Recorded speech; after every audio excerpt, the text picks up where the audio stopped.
Dysregulation. It's when you do things that you regret. It's when you are outside of your window of tolerance. And I talk all about dysregulation today.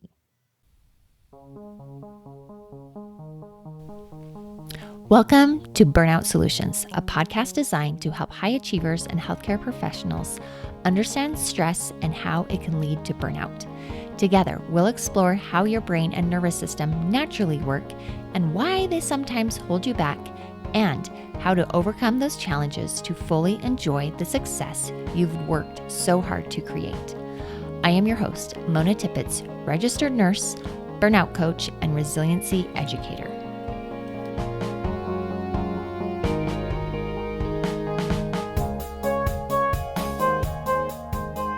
Hello, and welcome back to Burnout Solutions.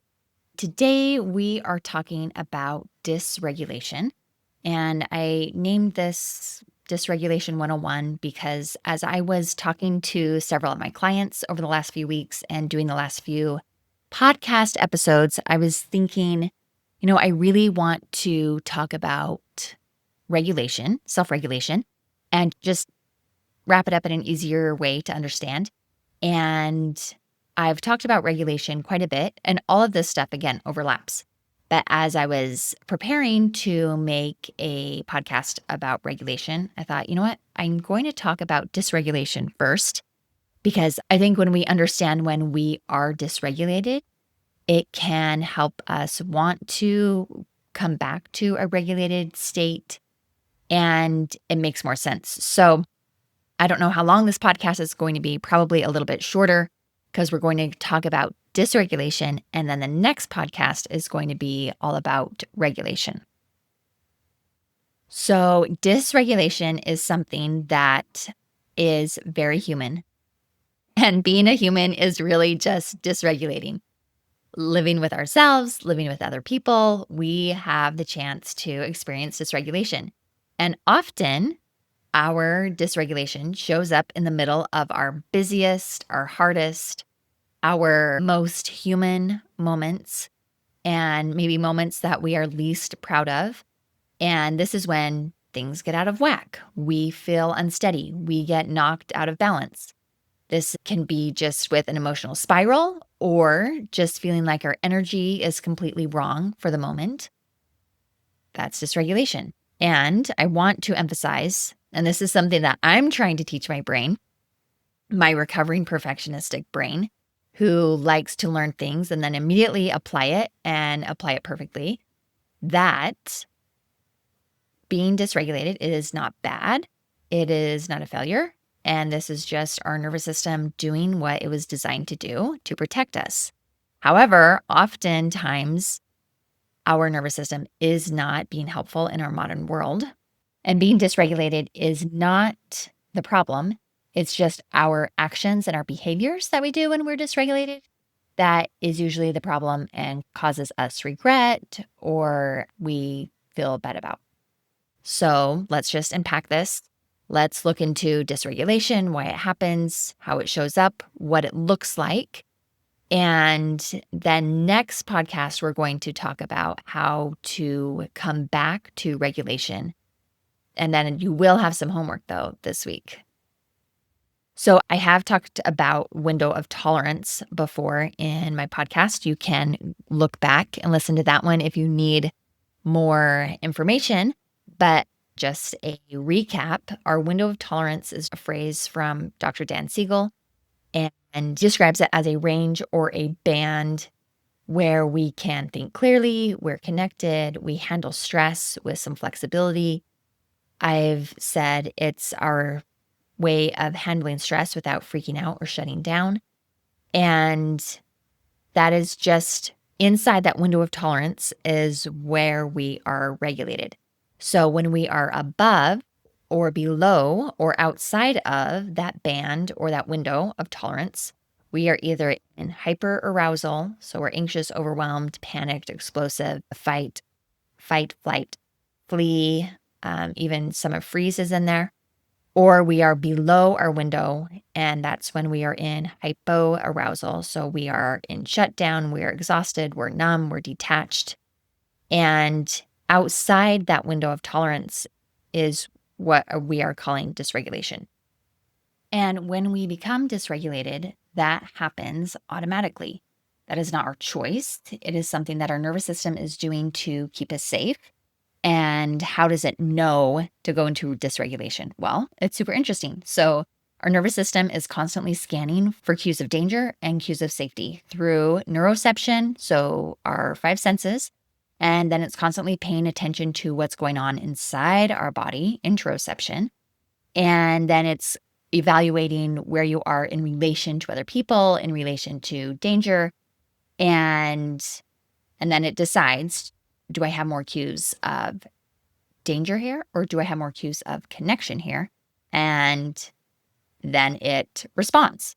And how does it respond? Well, when the cues of danger and we have that increase of energy or stress or arousal, it puts us outside of our window, or in relation to the Yerkes-Dodson law, it puts us over the curve. And we've gone from good stress or eustress to distress, or in air quotes, bad stress. And in those situations, our nervous system is communicating to our brain that our survival brain or our stress brain needs to take over, and our logical or thinking brain goes offline or shuts down. Now, interestingly enough, our nervous systems all experience stress differently. And just as unique as you are from every other person in the world, your ability and the way that you handle stress is different from everybody else's in the world. So, part of understanding dysregulation is to understand what you do and feel and your behaviors of dysregulation. And just know that other people can experience dysregulation, but in a completely opposite way.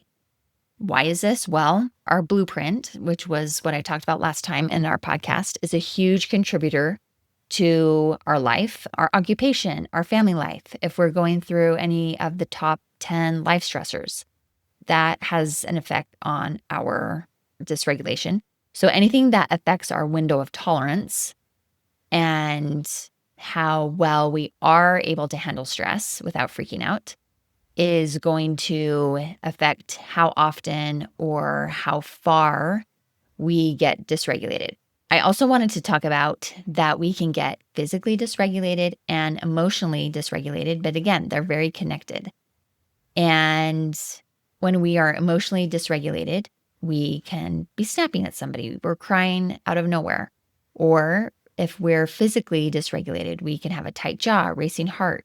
We have stomach issues, digestive issues, and our hormones affect how we are physically. You know, women kind of get the joke of this, but if their hormones are off, and a lot of times that affects how much stress they're able to handle. I've done a lot of things to help me with my dysregulation, kind of inadvertently. I have done intermittent fasting, especially over the last year or so.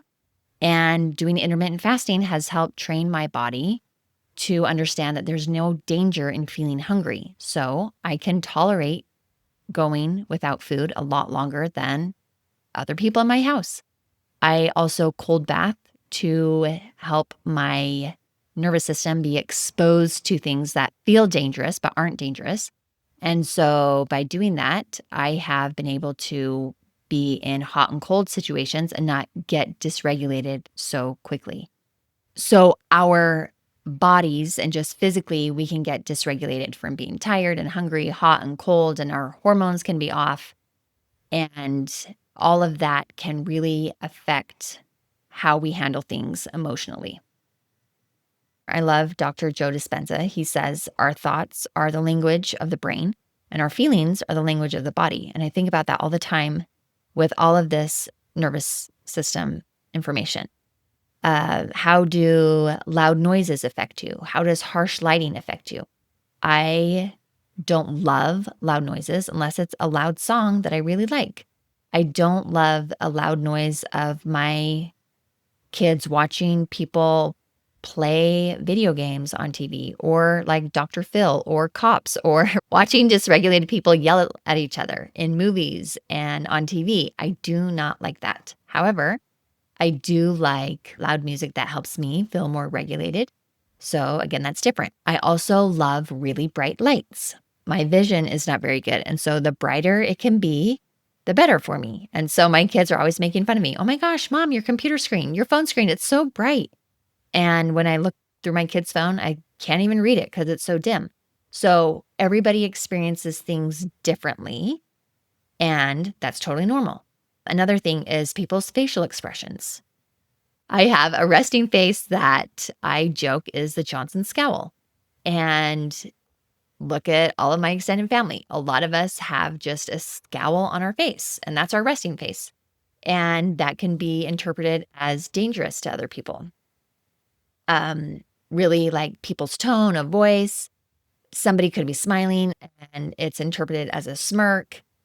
All of those things are just humans interacting with humans, and our nervous system is trying to pick up, is this safe? Is it not safe? One more example that I want to share. I like hugging people. So for me, a hug is good and regulating. But for my teenage boys, they don't like me hugging them. And so that makes them more dysregulated. So just paying attention to other people and just being aware, again, a lot of this is awareness, that the way we experience regulation or dysregulation is different from other people. I think I've used the analogy before as a thermostat. And a thermostat is constantly asking, is the house too hot? Is it too cold? Do we need more or less heat? And unlike a thermostat in a house, humans don't come with clear numbers. Some people, like, for example, when they're tired, they get more hyper.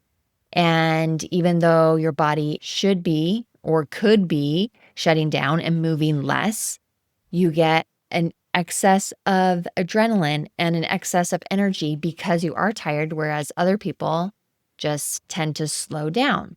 So either way, there's no right or wrong to any of this dysregulation and regulation. It's just how your body handles it. So let's just get personal for a little bit. And of course, I like to talk about healthcare workers and people who are caregivers. So teachers, parents, or just really anyone who supports other people. You live around dysregulation all of the time. And because being around other humans and because other humans are dysregulated, your nervous system is more vulnerable to those things. And I think about this all the time.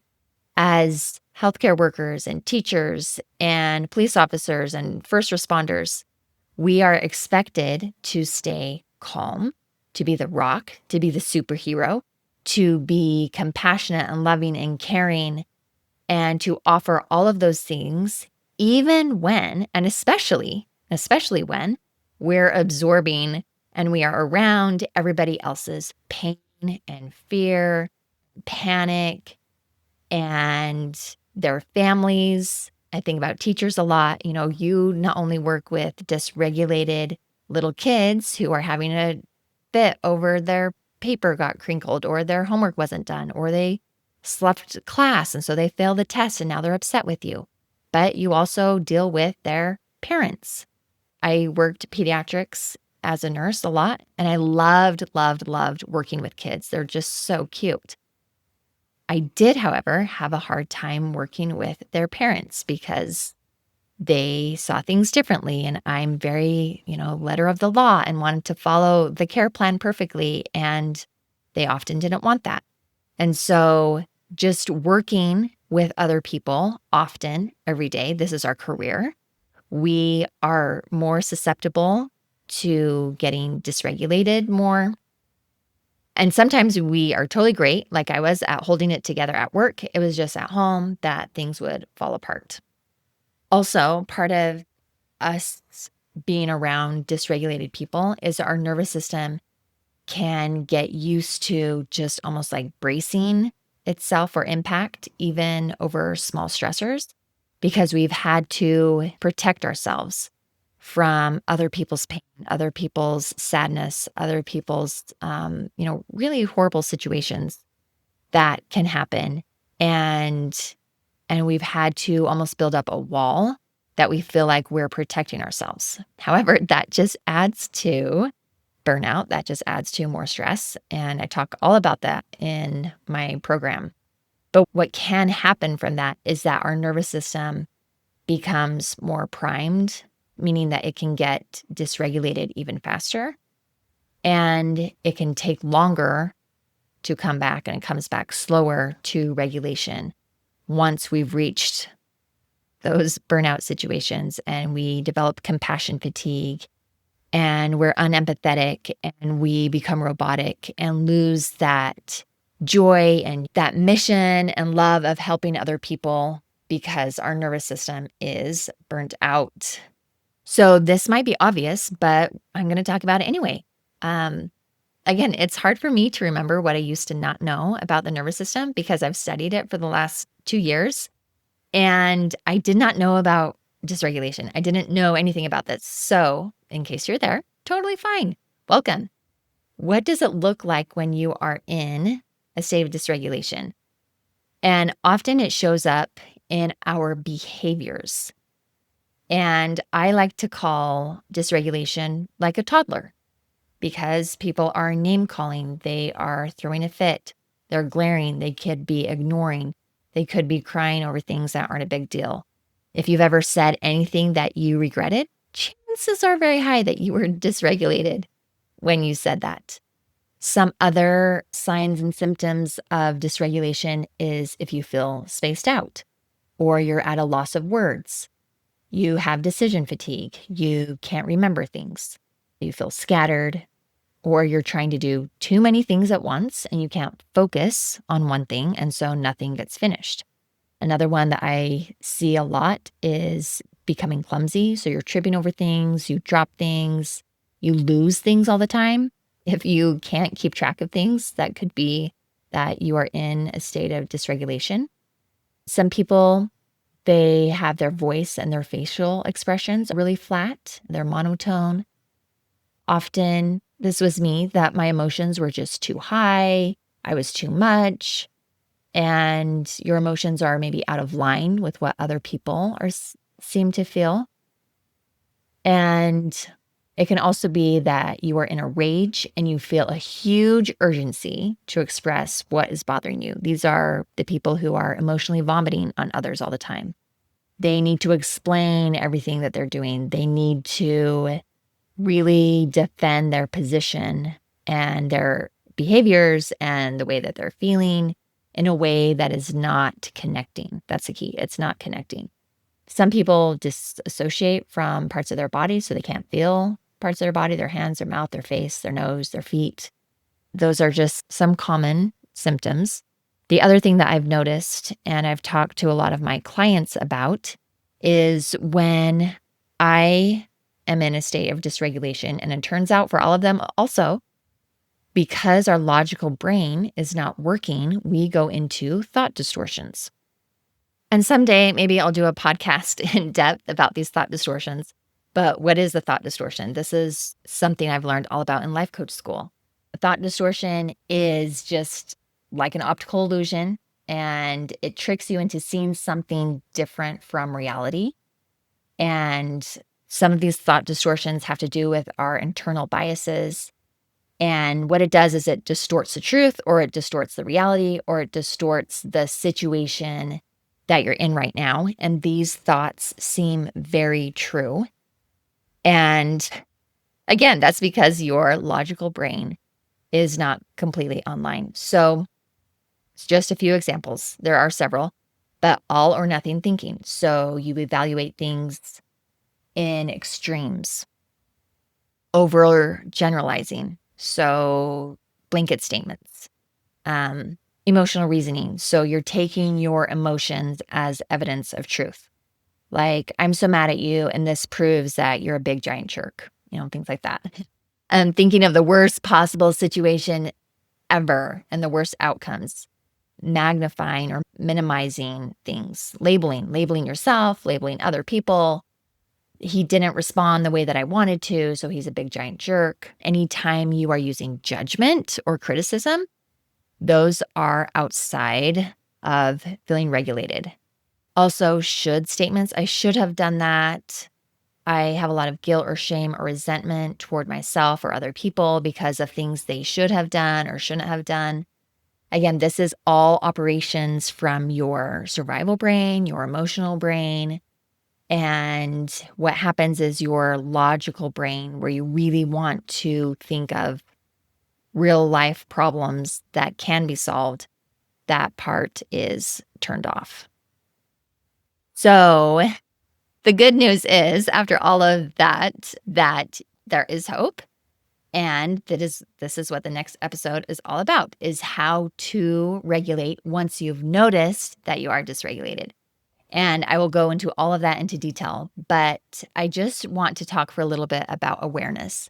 And this part is huge. And this is what I love to help my clients do and see. And when I started with my nervous system training with the Forward Facing Institute, for several weeks, we would have to meet and we would have to say, here are two of my successes when I was overstressed and when I felt myself go outside of my window of tolerance.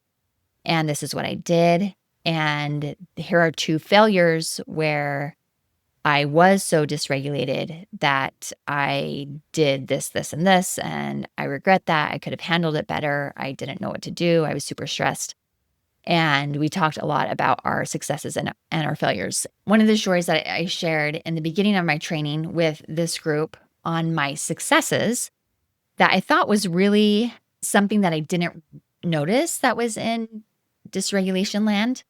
But what happened was one day my internet turned off and it wasn't working. And I have all of my bills on auto pay. I don't like paying any of them because I forget and it's just easier, right? So I went to investigate the problem and I thought, okay, I don't have any email from the internet company. I don't know what's going on. How do I even call them? And I looked through several emails because probably like you have more than one email address. And sure enough, I went to an email address that I never check. And over the last 3 months, I had been getting emails from the internet company saying, your card has expired. We haven't been paid. Here is the bill. Please replace your card. Please pay. Your internet is going to be turned off at this day, etc. And so I thought, oh man, that's so lame that I missed that. And my first instinct was to call them and say, I never got the email. It was an old email. It was an old card. I don't want to pay the late fee. I don't want to pay the reconnection fee. I just want you to solve this problem. And I did not want to take any personal responsibility. However, I did. And I called and I was completely honest. I said, hey, my internet turned off. I just checked my email. I received several emails from you that my credit card that you were charging expired. And I just want to know what I need to do, what I need to pay, and how soon we can get it back on. This is totally my bad. And I admit that it was my problem. So what can we do? And the customer service lady was awesome. She's like, oh, well, don't worry. I'll take off the late fees. I will dismiss the reconnection charge, et cetera. Just give me your new card and we'll set everything up again. And it was awesome. And I, profusely said thank you. And everything turned out and I had my internet back on within, a few hours. So that turned out well, but that was something that I realized was part of my blueprint or part of something that can dysregulate me is people blaming me. Or in this situation, I was blaming myself because it really was my fault. I mean, the lady didn't say, oh my gosh, well, hello, you didn't check your email. That's your bad. I admitted that I was wrong. I admitted that it was totally my fault. And that is not an easy thing for me to do, nor do I see that often working with people. Our ego is a hard pill to swallow. Also, I will say, during that call, I was not stressed out at all. I was not scared that I was going to be charged something or not get my internet back or anything like that. I wasn't panicked. And I did all the call complete with being polite and kind and all of that because my nervous system was calmed down and my logical brain was totally working. So the homework for this week is to just think about and be aware when you are in dysregulation. So, how do you know? Well, it's easiest for me and all of my clients to see by our behaviors. It's easiest to see like when you snap at somebody over leaving their shoes on the floor. Okay, there's nothing dangerous about that. It's when you call somebody a name. Okay, that's a very toddler like behavior. When you are treating people in a way that you don't want to, when you're having a hard time handling other people's dysregulation. And it's very normal for humans to mirror each other. So when we are around dysregulated people, it's very easy to become dysregulated ourselves. However, I will tell you, and like I talked about in co-regulation, you cannot regulate another person when you are dysregulated. Okay, so I think we're going to end there. I'm looking through my notes and everything else is just about getting back to regulation. So stay tuned for next week where we talk about staying inside your window of tolerance, coming back to regulation when you get dysregulated. So thanks for listening and take care. Thanks for tuning in to Burnout Solutions. If you found today's episode helpful, don't forget to subscribe so you don't miss the next one. I would appreciate it if you could rate and review so other people can find this podcast easier. And when you're ready to stop working harder and start working differently, head on over to my website at www.monatippets.com. That's TIPPETS. And grab my free resources on rewiring your brain and nervous system for less stress and more ease. Hope to connect with you soon. Take care.